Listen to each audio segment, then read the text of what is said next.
샬롬. 4월 10일 이슬기 되오신 여러분 환영합니다. 요한복음 1장 12절 암송하고 시작하겠습니다.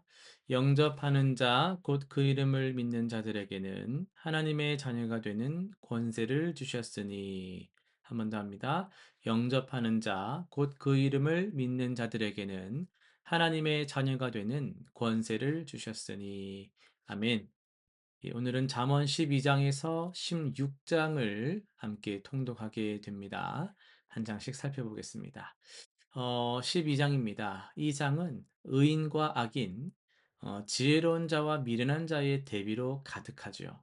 그런데 주목할 것은 그 대비의 중심에 이 말이 있다라는 점입니다. 19절 보시면 진실한 입술은 영원히 보존되거니와 거짓 혀는 잠시 동안만 있을 뿐이라는 이 선언은 말이 단순히 소통하는 그런 수단만이 아니라 그 사람의 존재 방식이다라는 걸 드러내고 있습니다. 부지런한 자가 다스리게 된다라는 24절의 가르침은 하나님께서 주신 일상의 자리에서 성실히 사는 것이 곧 지혜다라는 것을 보여줍니다. 13장입니다. 1절부터 지혜로운 아들은 아비의 훈계를 들으나 이렇게 말씀하는데요. 지혜는 말하는 것이 아니라 듣는 것에서 시작됩니다. 이 장에서 특히 주목할 수 있는 부분은 12절인데요.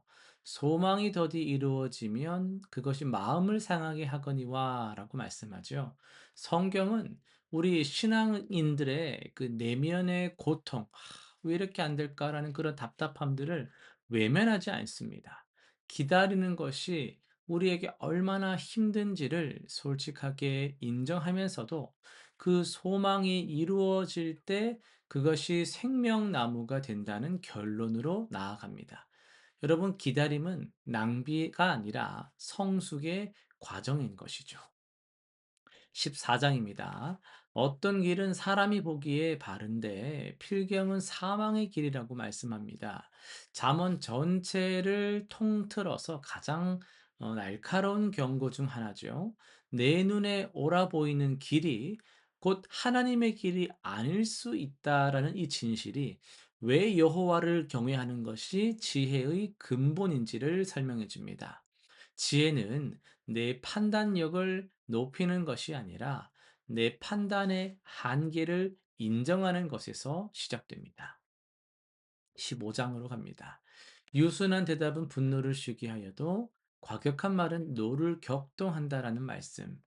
인간관계의 핵심이 한 절에 담겨 있죠. 말은 불을 끄기도 하고 불을 지피기도 합니다. 이 장은 말의 뿌리가 결국 하나님과의 관계에 있다라는 것을 보여줍니다. 여호와는 악인을 멀리하시고 의인의 기도를 들으신다. 하나님 앞에 바로 선 사람이 비로소 사람 앞에서도 바른 말을 할 수 있습니다. 16장입니다. 잠언의 흐름이 여기서 한 단계 깊어지는데요. 1에서 9절은 인간의 계획과 하나님의 주권을 정면으로 다룹니다. 대표적으로 우리가 잘 아는 9절인데요. 사람이 마음으로 자기의 길을 계획할지라도 그의 걸음을 인도하시는 이는 여호와시니라. 지혜는 단순히 현명하게 사는 기술이 아니고요. 내 계획을 하나님께 맡기는 신뢰의 행위라고 할 수 있어요.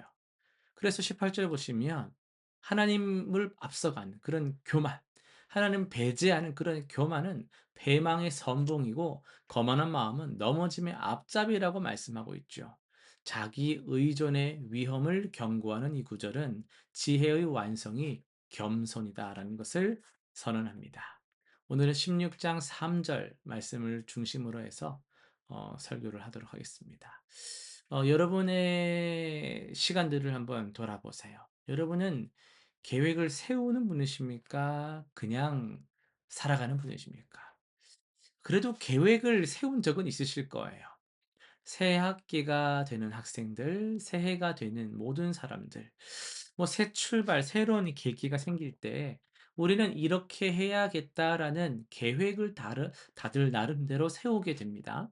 그런데 여러분, 제가 한 가지 물어봐도 될까요? 그 계획들 지금 어떻게 됐습니까? 어디에 있습니까? 지켜지고 있나요? 수첩 어딘가 메모 어딘가 혹은 기억 속 어딘가에 고이 보관되어 잠들어 있지는 않습니까? 계획을 세운다라는 것, 그리고 그 계획이 실제로 이루어진다라는 것, 이 두 가지 사이에는 우리가 아무리 노력하려 해도 통제할 수 없는 무언가가 있습니다. 잠언 16장은 그 무언가의 정체를 분명하게 밝혀주는데요. 1절부터 보시면 마음의 계획은 사람에게 있어도 말의 응답은 여호와께로부터 나온다라는 말씀이 있죠. 계획하는 자유 우리에게 있습니다. 그러나 그 계획의 결말을 쥐고 계신 분은 하나님이시죠. 이 사실이 여러분에게 불안하게 느껴지십니까? 아니면 오히려 안도가 되십니까? 3절은 이 진리를 행동으로 연결하는데요. 너의 행사를 여호와께 맡기라. 여기서 맡기라는 단어는 원어로 좀 갈랄이라고 하는데 불리다, 던지다 이런 의미가 담겨 있거든요. 그러니까 조심스럽게 내려놓는 거, 밀어내는 거 이런 게 맡기는 게 아니라 어 이게 투포환 같은 것처럼 뭔가 혼자선 도저히 들 수 없는 무거운 짐덩이를 두 손으로 막 밀거나 이렇게 던 드 들어 가지고 막 던져 버리는, 돌려 버리는, 아이고 내가 못하니까 막 밀어 버리는 막 그런 장면을 떠올리시면 좋겠어요. 그게 맡기는 겁니다. 내가 막 할 수도 있고 안 할 수도 있는데 '하나님께 한번 맡겨 볼까?' 막 이런 정도가 아니라 '이건 내가 절대 할 수 없어서' 막 내가 그냥 '아이고 안 되겠다.' 하고 밀어 던져 버리는 거. 막 저 멀리 밀어내는 그게 맡긴다라는 거거든요. 정말 그런 겸손, 하나님에 대한 인정이 맡김으로 이어지는 거죠. 37 시편 37편 5 절도 같은 단어를 쓰는데요. "내 길을 여호와께 맡기라." 여러분 이건요. 포기가 아니고요. 전적으로 하나님을 신뢰하는 자들만이 할 수 있는 행동입니다. 그런데 이 본문이 놀라운 것은 맡기라는 명령 뒤에 따라오는 약속 때문이거든요. "그리하면 네가 경영하는 것이 이루어지리라." 그 맡겨야 이루어진다라고 하는 거죠. 내가 꼭 쥐고 있으면 이루어지지 않고 맡길 때, 굴려드릴 때, 밀어낼 때 이루어진다라는 것이에요. 이게 역설입니다. 놓아야 얻고 붙들수록 잃는다는 이 역설. 여러분 어디서 들어보지 않으셨어요? 예수님이 말씀하셨죠. 자기 목숨을 구원하고자 하는 자는 잃을 것이요 잃는 자는 얻으리라. 예수님 자신이 평생을 그리고 십자가에서 그렇게 사셨습니다. 생명을 내려놓으셨죠. 영광을 내려놓으셨습니다. 그 결과가 생명이었고 부활이었고 의로움이었죠. 우리가 계획을 하나님께 굴려드릴 때 우리의 하나님은 우리의 계획보다 더 크고 선한 것으로 우리에게 응답하는 그런 분이십니다. 우리의 계획을 짓밟거나 빼앗아 가시는 분이 아니라 그 계획을 당신의 선하신 뜻 안에서 완성하는 분이시기 때문입니다. 여러분 지금 손에 꼭 쥐고 있는 것이 있습니까? 가족을 한번 돌아보십시오. 자녀의 미래를 붙잡고 계세요? 여러분 서로의 관계를 여러분이 붙잡고 있습니까? 사업의 방향, 여러분의 미래, 치유되지 않는 관계, 여러분 그 무거운 것들 하나님께 불려드리십시오. 맡기는 것이 포기처럼 느껴지는 그 순간, 사실은 가장 지혜로운 선택을 하는 거라는 걸 믿으시길 바랍니다. 그리고 그때 비로소 내가 경영하는 것이 이루어지리라는 약속이 이제 우리 삶에서 현실이 됩니다. 실천상 세 가지 한번 정해 봅니다. 오늘 내가 마음속에 꼭 쥐고 있는 걱정이나 계획 하나를 여러분 꼭 써보세요. 쓰는 거랑 생각하는 거랑 다릅니다. 써서 그것을 하나님께 올려드리는 기도의 시간을 가져보시길 바랍니다. 두 번째, 앞으로 새로운 계획을 여러분 세우게 되실 때마다 먼저 하나님께 기도하면서 하나님의 뜻을 구하는 시간을 꼭 가져보시기를 바랍니다. 세 번째는요. 잠언 16장 3절을 오늘 하루에 3번 정도 고백하면서 내 삶의 주도권이 지금 누구에게 있는가를 틈틈이 점검해 보시길 바랍니다. 기도하고 마칩니다.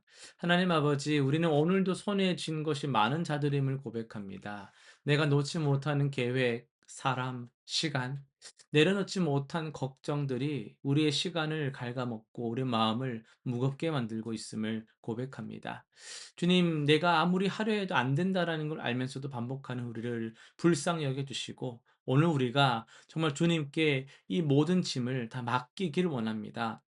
내가 할 수 없다라는 인정을 우리가 고백하게 하시고 주님께 다 굴려보내고 맡길 수 있는 은혜를 구합니다.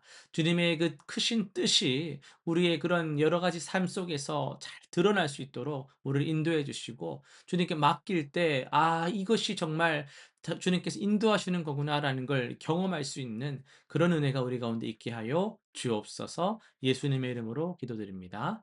아멘.